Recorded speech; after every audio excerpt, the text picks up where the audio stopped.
While most investors blast 10,000 postcards just hoping something sticks, the smartest investors are using what I call niche sequential marketing. And they're getting deals for 40 cents on the dollar using this exact system. So there are two types of real estate marketing. There's bulk sequential, when you hit massive lists with multi-line dollars and really scale up your marketing.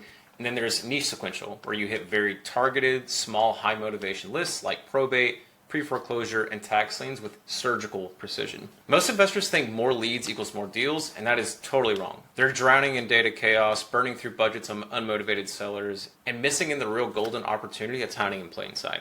And niche sequential marketing really turns all this around. So instead of blasting 10,000 properties, you work with 100 highly distressed sellers through a systematic sequence, or what we would call as sequential marketing broadly. That is where you call, you leave a voicemail and a text that's personalized if they don't answer, and that is considered one attempt.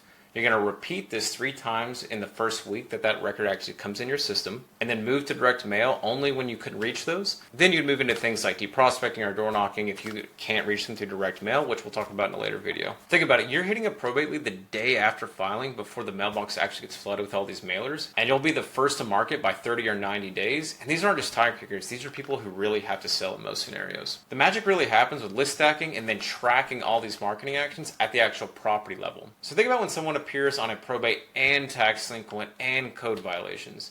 Then you call, text, and mail this person and track everything at the actual property level and know exactly what KPIs you need to hit and reverse engineer from there so that you know exactly how many touches that you've done to this seller. Now you know the exact KPIs to actually generate a lead and get that deal done.